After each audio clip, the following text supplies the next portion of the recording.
Hey guys, I'm Dave. Welcome back to the Power Wagon Restoration Vlog. Episode 7 picks up 3 months after the end of Episode 6, and I will be taking you moment by moment through the months of March, April, and May 2021. Stick around. You're watching Parts and Restoration.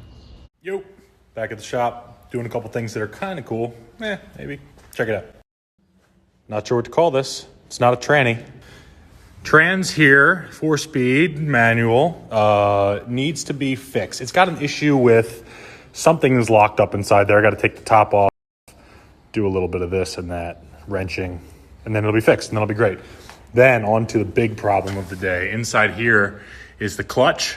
When I got this truck, the clutch looked like it was missing springs, so I put a bunch of springs in it, but it turns out the springs weren't there for a reason because the OEM clutch on this truck only has like 3 springs, and I put like 10 springs in there. So now like you got to do it, and I gotta like put all my weight, way too much power needed to shift. So I'm gonna pull that out, remove some springs, get it back serviced, and then it'll be good. Well, here's the diagram for the Power Wagon, the WDX. There are 9 springs. Mine has 12. You can see the Halloween themed ones that I added, and I'm gonna pull them back out, see what happens. Okay, pumpkin springs are out. Putting this thing back together without those springs, and you got to compress the clutch plate into this housing or whatever. I don't know the terminology. They make a special purpose-built jig for this. It's like probably $500 or like $50. Either way, too expensive. So C-clamps. Yes. Okay, clutch friction plate's back in. Everything's been degreased, ready to be reassembled. Here's that. Gonna go back on. You can see this thing is way off kilter because the back end is actually hanging cantilevered by this engine crane to the front end. Ooh, it slipped off its mount. That's bad. Okay. All right, here's the bell housing with the clutch pedal. I had to work these linkages a little bit. They were a little bit out of square, I guess, but they're all cotter pinned up. Added a bunch of hardware that I wasn't able to get in because I rushed put this thing on so I could start her up a while ago. Pretty dumb, but also not unexpected for me. Anyway, so this is all buttoned up. It's going back on the back of the engine, and we'll see what happens. Ladies and gentlemen, I want to share with you a tip for working on old cars and trucks, as I've learned quite a few things in my journey here. If you're going to screw around with one of these old trucks or cars, get the parts list. Get it right away. I avoided getting this because it was expensive. It's old, and I found it on eBay for probably $50, and I'm cheap. So here's what's going on. I've been trying to get this parking brake, this is the parking brake handle, set up. As I've finished kind of buttoning up my transmission, the parking brake goes in the side right here. And I'm struggling to figure out exactly how everything goes together. And finally, I wised up and I pulled out my parts list. The parts lists have exploded diagrams of how things work. Here's what this is supposed to look like. Specifically, pay attention to this. And then here's what I have. This wrong. It's worth every penny to have these exploded diagrams. If you're going to screw around with old cars and trucks, it's going to cost money. Buy the parts list, new old stock. They're out there. It's worth the money. Do it. All right. Things are moving a little bit again, which is great. Finally feel like my batteries are recharged enough to enjoy this project. Man, last time I was down here working on this thing, I absolutely hated this. I was like so sick of this truck. Absolutely over it. Anyway, got the radiator into the Radiator Shroud. I bought a bunch of hardware that I've been neglecting to do for months, really, genuinely months. These mounting bolts that mount the supports for the front fenders on.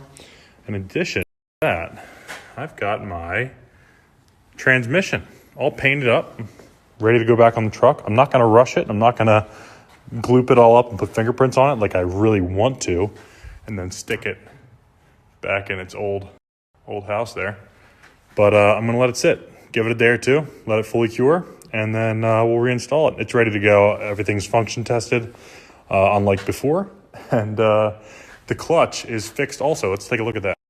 Today was a big day for hardware. I got the mounts for the engine, front and rear, which it has actually never been fully mounted yet. Also mounted up the linkage for the throttle, so that's all hooked in. What else?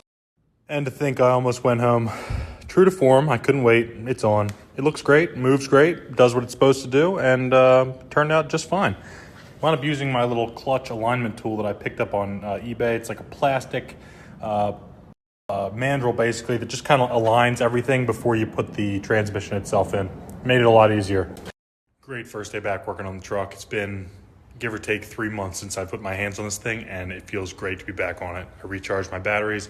I'm motivated. I'm excited about this truck again. So it's exactly what the doctor ordered. So we're going to be seeing a lot more of this shop and this truck coming soon. Hope you guys have a great night. What's up, guys? Let me see how my hammer and dolly skills are. This is a mating surface that you can see that looks like a sine wave, totally wobbled out from, I guess, taking the thing apart the last time. I don't know. But I got to try and stick a dolly up underneath there and see if I can beat this flat. So the next clip you'll see will be the result. Okay, that's marginally better.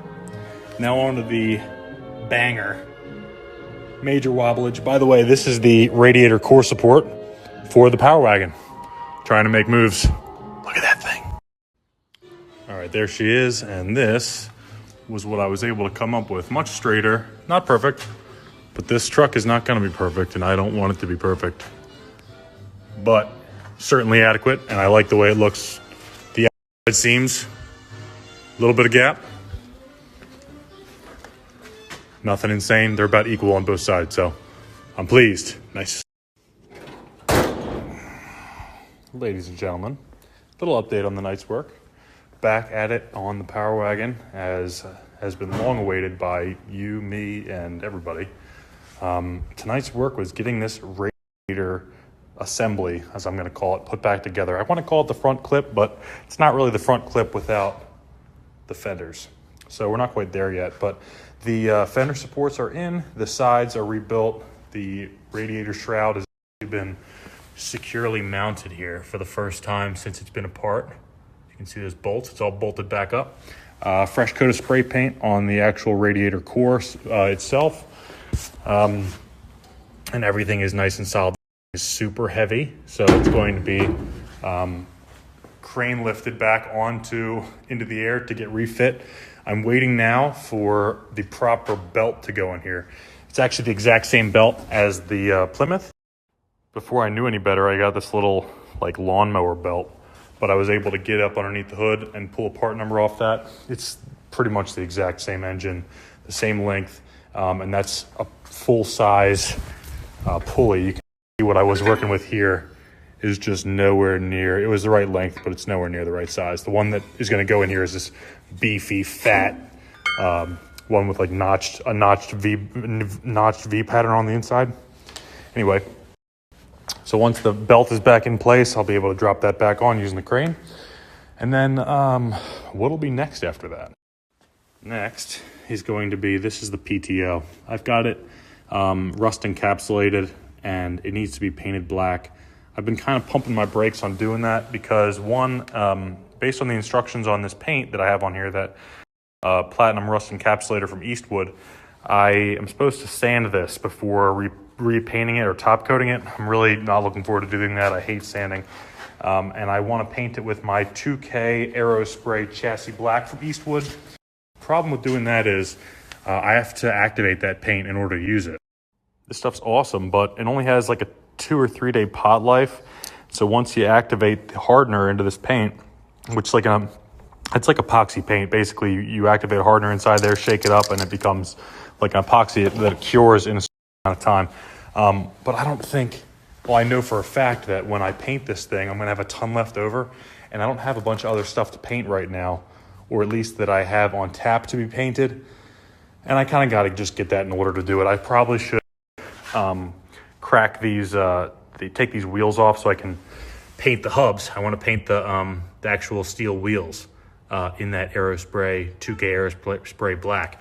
So I've got some things I got to do before I paint this, and I just need to get my life together. So, maybe before I even screw around with this, I'll just remove all the wheels. I'll pull the drums. They need to be turned, and I'll take these to a tire shop to have them crack the seal on these. All the air is let out of these tires, but they've been on there so long that they're just stuck.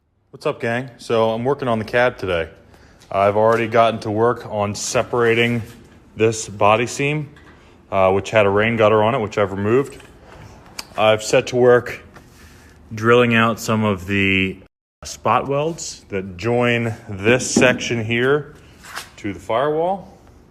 And there we go. Essentially, I think we talked about this a while ago, but from below this seam to this seam, across the seam, this whole panel where the windshield goes and the front cowl is getting separated, and I'm replacing it with the one from this cab. Now, this cab looks prettier just sort of looking at it, but it has a ton of Bondo in it. This thing has definitely seen much more damage. It's sort of hard to see, but there's some major waves in the roof. It's just not in good shape, but this panel is in great shape. So that is going on to this.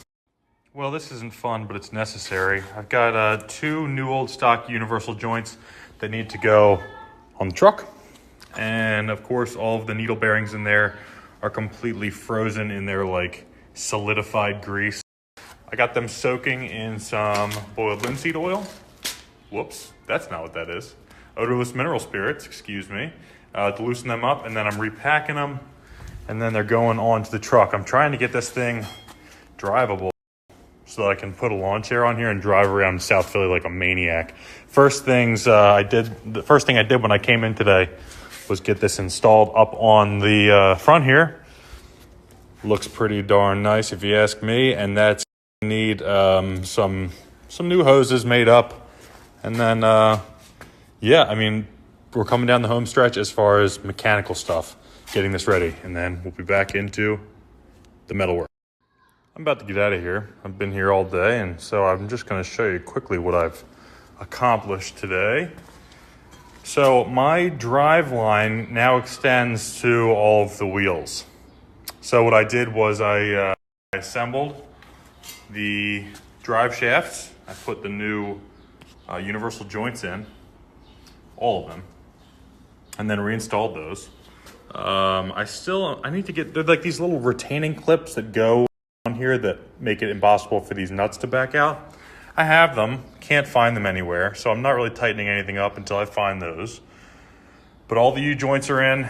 I've reconnected the linkages to the transfer case so I can do that kind of stuff, all linked in. I do need to finish rebuilding the emergency brake or the parking brake, but that linkage has been reinstalled. So this is doing things now, as you can see. Super fun.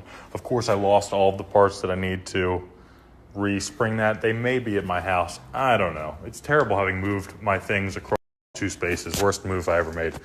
I did have some fun with my Eastwood, what do they call this thing? It's a bead roller. That's right. Eastwood bead roller that my mother got me for my birthday, which was really amazing. I played with a piece of scrap and I made some cool patterns on there, kind of just getting a feel for the tool. Amazing. It's basically a terrain map. I made squiggles. Yeah, this place is a mess, even though I tried to clean 10 times. Little update that you may not have seen. I did a bunch of welding just to prep this cab for its surgery using my Eastwood MP200i. Hey, back in the shop today. Let me show you what I'm doing. So today's mission is going to be to finalize the installation of my drive shafts. Just to get started. I've got other things on the menu, but this is first. I found my bag of retaining clips, 24 in total, 4 per each universal joint, or each side of each universal joint. And what I need to do now is to make sure that my axles, my drive lines, are in phase with each other. And what I mean by that is that the actual universal joint itself is perfectly aligned with the other universal joint down there. I watched a video on YouTube the other day after someone pointed this out to me that I had installed these wrong, and if they aren't perfectly lined up, it can induce some vibration and wobble, and I don't want that. So what I'm doing is like you would do if you're hand planing your own piece of wood. I'm using winding blocks to make sure that these are perfectly aligned. So get down to a little bit of a distance, and you can sight down these blocks and see if they are perfectly square to one another. And it looks like I'm off by like 1 spline. Easy fix. Okay, so 1 spline worth of adjustment. This is a clear-cut example of when better is the enemy of good enough. Okay, we're going to put that back, and it was right where it needed to be. Okay, they're all in. And they're all installed with their locking tabs. As you can see, they're nicely lined up in phase, as I'm told it's called. Exactly in line with one another, which is a beautiful thing. I'm glad I learned about that before I had this thing on the road, and I'm like experiencing major vibration issues with no idea why. All right, next on the punch list is I'm going to install the parking brake band over the parking brake drum, which is on the back of the transfer case. I searched all over town for these parts, which kind of are like a camming device that actually opens and closes this. But after about 30 minutes of searching, found them, and now I'm going to install. Okay, they're all of the camming parts that activate the parking brake, all painted up. And now I've got two of the last supports for the running boards that I need to have primed. And once those go back on the truck, I'm going to bust out one of my 2K primer can, or not 2K primer, 2K Aerospray chassis black paint, which is what this chassis is painted in, and paint that, paint those hangers and all the driveline parts, all my linkages, and I think that'll take probably one full can. So, yeah, that's coming up. In the meantime, waiting for that to dry, I'm going to run to the store, get some parts, get some lunch, and we'll be back soon. Well, there it is, folks. All of the driveline components have been painted in that Eastwood 2K Aerospray chassis black in the satin variety. Also rebuilt my parking brake assembly here.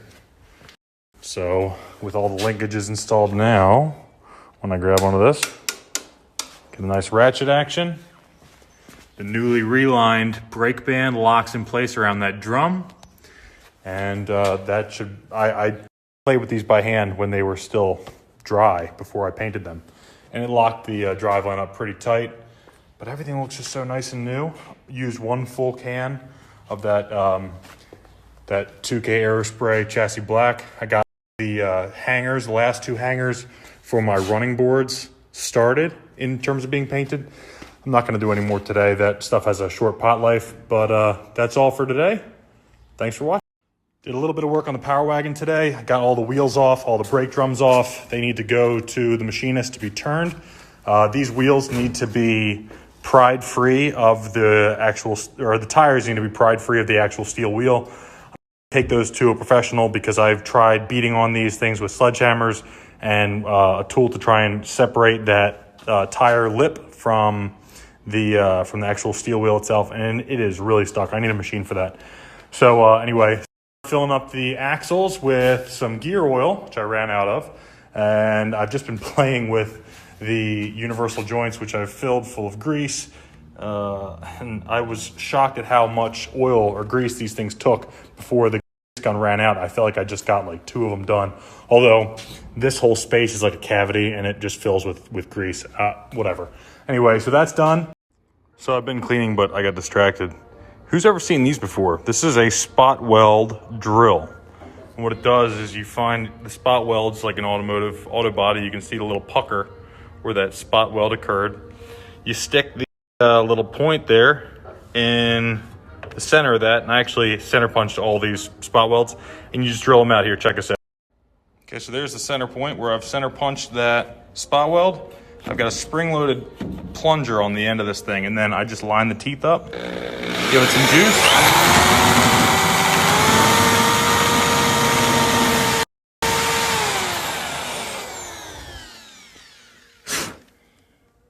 And I'm just about through that. I got to give it a little bit more.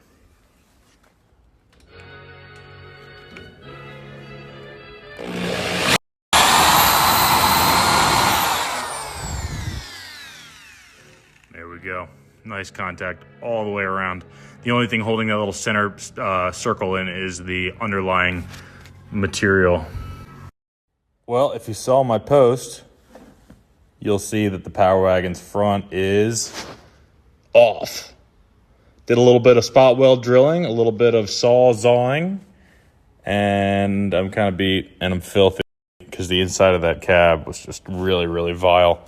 But I'm really glad to have gotten this off. Here, let me show you what's going on. So I've got like two main mating surfaces to deal with. I've got obviously the roof line, which unfortunately is just like really clapped out. I'm starting to think that I may need to consider cutting like an inch back and using an inch of good steel from this cab. Advice on that, I don't know if that's a good move or not. And then down here, of course, I have this mating surface, which will be pristine after it's wire wheeled, and clean up this edge a little bit. And then I've got to figure out how to weld up this sheet metal channel, but I think it should be okay. So you may be saying to yourself, dude, why'd you do that? And the reason is the A-posts on this vehicle is just completely trashed. The dash is just in really, really rough shape on the edges, along any openings, just tons of pitting. The front here is just pitted out in all kinds of different ways.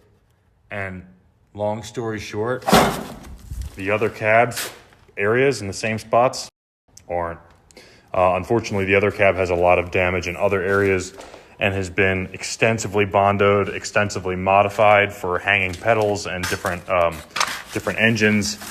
And this one is in really, really good shape overall.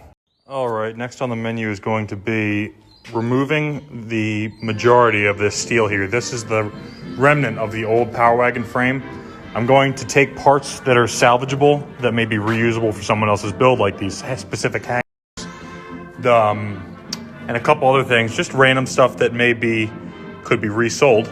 And I'm going to remove those pieces and scrap the rest. All right, boys and girls, that parts chassis that was totally trash has been completely cut up, and what's left are some salvageable parts that I hope to sell. Making some progress on the truck. You can see here I just got my brake drums back from the machinist.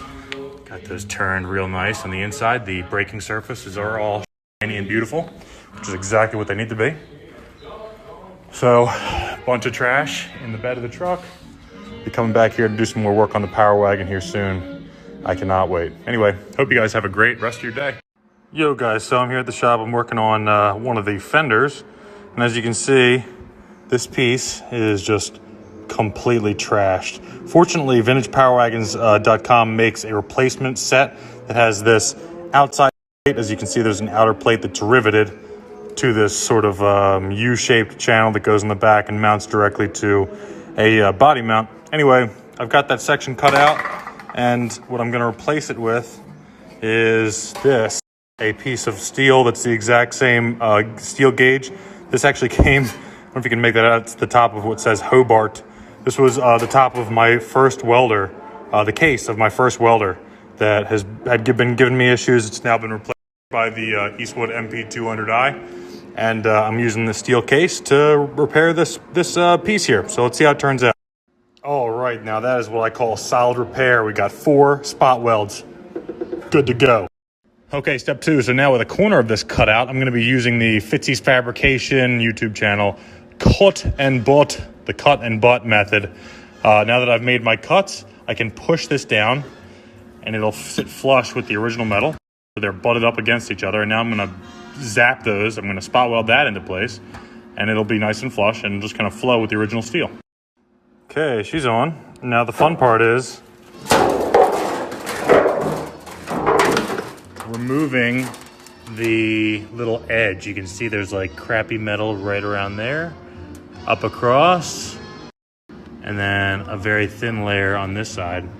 So I'm going to rip that out, and then I will have the panel basically in place, and then I'll just finish welding it up. Too easy. All right, have a gander. It's in. It's not super pretty, but it's in. I'm actually going to go back and I'm going to weld up in these little pits that are remaining. I could go back in here and use some like lead, what is it? It's like the lead putty to go in and fill these, but I'm not going to do it. I'm going to do it with metal, just as practice. Some of you guys might disagree with that, and that's fine. I don't really know what I'm doing, and this is sort of how I figure shit out, and I'm enjoying it. So anyway, step 1. Step 2 is to make it look better. All right, not too bad. So I'm at the point now where I only have some very small little things left over, things like that. You can see where the little, the blobs went in. I'm gonna go in and finish with glazing putty, which is basically like a thin version of Bondo. It just gets in there and gets in all the cracks, fills in all of the pinholes, and that'll be good to go. Check out the backside of this thing. Heavy, clunky panel. Oh! So, as you can see, I got good penetration all the way through, and I'm gonna need to go in and clean this up. But this is less critical. This is on the underside. Man, working in some of these sides, like especially this side, where that rusty metal is, that rusty metal just vaporizes when you hit it with the electricity, and so you got to be really quick. But this is fun. So here's the other one that I haven't done yet, obviously, and this is just a little perspective. Got nice, solid metal throughout now, and now replacing this outside panel here is this panel here, which gets riveted through holes to this bit on the back side. And I've got a bunch of rivets over here. I'm gonna probably have to make a tool to set these rivets just so I don't damage the cool, half moon shape on them. But yeah, project for another day. I'm thinking I might actually try and attempt this. I'm kind of tired. Nah, I'm not gonna do this. Another day. Okay, round 2 with the Fenders. Cut out a big section here, and I'm replacing it with the other side of my old welding case. Let's see what happens. So you can see here, the new metal is significantly higher than the old metal right here. So 2 useful tools that I like to keep on hand when I'm doing this that I've learned just from screwing around and from watching videos: a wood stick and a thin flathead screwdriver. In this case, I'm going to use this wooden stick here to apply pressure. Let's see if I can show that. To get that lined up. So I'm gonna hold that down and then zap it, and it'll stay in place. That I had a low spot when I was working up here. You can put this in here and just pry down and lift that up to the right height, zap it, and then it'll stay where it needs to be. Okay, making great progress, and a lot of that is thanks to my good friend Robert Statwick, reminding me that you can use a copper backer for some of these bigger gaps, because on my last welding job here, I was blowing holes through the back because nothing was supporting these gaps here. But if you put a little piece of copper back behind there, the copper is not as conductive as the steel or something like that. It doesn't weld, steel won't weld to that, and it kind of fills that gap up so the metal has nowhere to go except for to spread it to the walls there. So making some great gains. Thanks, Bobby. Okay, this has been good fun. What we have here is a completely trashed, rotten, nasty Fender mount. So this actually hooks into the back end of the fender, the part that's been rotten out that I've been working on here, and holds that tightly onto the frame. So to replace this on vintage Power Wagons was like $75 for the unit plus shipping. I said, no way. I went to Joseph Fazio's. I got some surplus tube stock here, which I cut in half to make that triangular shape, and then of course that sort of L-shaped angle that has a longer leg on one side than on the other, just to match up with the original. And there was a plate that obviously had been punched out on like an iron worker of some kind that was mounted right in here. I just cut that off, squared it up, and welded it onto the end, so that'll give it that original appearance without the original new unit price. So anyway, I'm gonna weld these up, and these ones here are bolted together.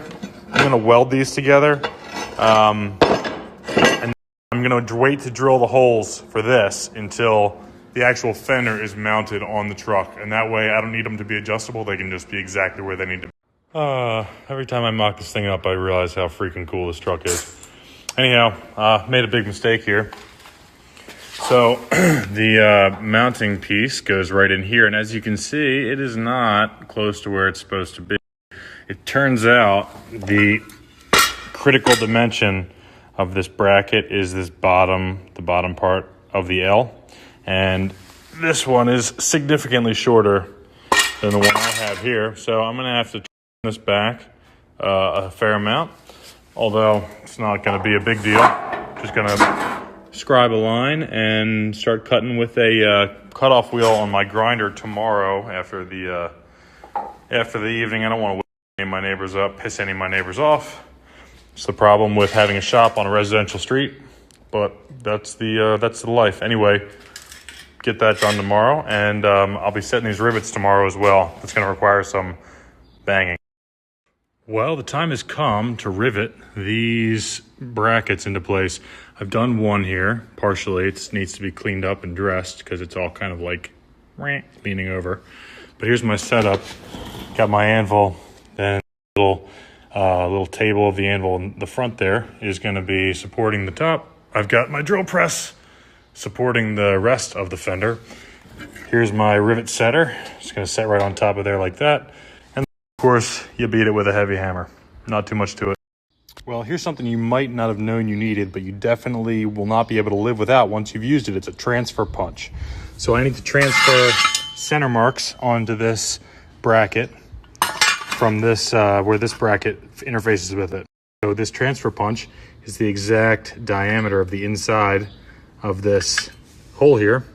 And so when I hit this with a hammer, it'll leave the dent, and then I can drill the hole out and I will have an exact center on these holes. All right, so fenders have all been riveted in. This outside plate and this inside plate sandwiched the actual fender. You can see where the repair was here with that little weld bead. But here's my newly fabricated mount in its natural environment and how it interfaces nicely with the inner bracket. And I had to drill the holes inside on this bracket really big so I could get things to adjust in just right. They say if you can't make it perfect, make it adjustable. So I used a massive drill bit to drill out huge holes in here so I can kind of just work it right in. Anyway, making some good progress here, and of course it looks super cool on the truck. About to take a hardware break to go run to the store and get some more hardware, but you can see things are coming along nicely. I got the inner fenders mocked in, and then of course I finished up the other one, which did not go as easily as the first one, unfortunately, despite having gained a little bit of experience doing it the first time. Busted off the head of one of my rivets, which I'm not happy about, but I'm going to weld that back in, just do like a plug weld after drilling out the center of the rivet head. This wasn't like quite as flat as I'd hoped, but all in all, not too bad, and it's nice and solid. So I'm going to keep on attaching this up. I have to bolt this front bracket to the front bracket here, connect those together, and all these little guys up on top. Despite having gained a little bit of experience doing it the first time. Busted off the head of one of my rivets, which I'm not happy about, but I'm going to weld that back in, just do like a plug weld after drilling out like quite as flat as I'd hoped, but all in all, not too bad, and it's not. All right, little side quest. Got to start working on this piece here. This is the transmission cover. Also built in is the gas pedal. And there's a big hole and like bump here. It's just all rotten out. Gonna make a patch, or I've made a patch, kind of matching the contours as best as I can here. And I'm gonna do that same cut and butt method that I've used on the other things you've seen to add that to this piece. Let's see how it goes. And time. Not too bad. A little spattery. Spatterier than usual, which is kind of weird. But it matches the curve real nice. We'll clean it up now. Little grinder. Okay, I got this all nicely smoothed out to the point where I can just finish it with glazing putty. And now I'm going around and I'm just poking on this thing with my pointy hammer. And I'm finding all kinds of rotten spots, specifically this catastrophe over here. So anyway, I've gone ahead and made myself a patch panel on my new sheet metal brake. Super exciting. And I'm going to go ahead and do the same thing that I did on this right here. All right, busy day. Quick recap. So today I was able to finish the riveting in of the new plates. I also finished fabricating up these brand new brackets that mount directly to the frame of the truck. You can see the original pieces that came out of here Man, they were really, really rough. What else did I do today? Well, I've been working for the last hour or so, maybe 2 hours now, on some repairs on this transmission hump. This goes over top of the transmission. The shifter comes out of here. My high and low range come out of there. The winch control comes out of there. There was a big issue here. We put in a patch and welded that in. Looks decent. It'll look even better when it's got a glazing putty on it.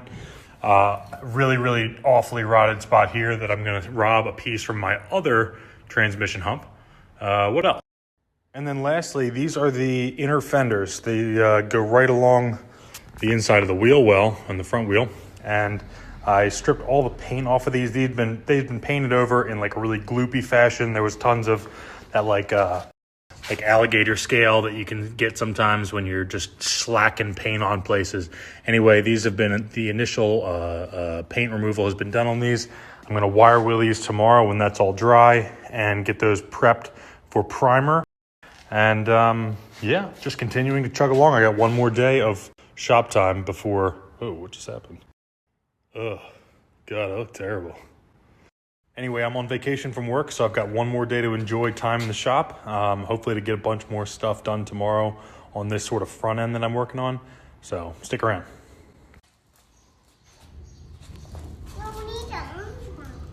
Attaboy. Pull some more.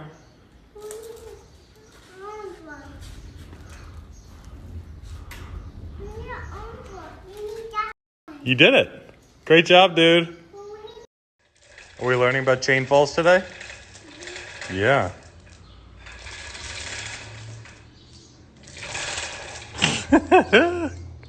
Good job, boy. What do you think? Cool?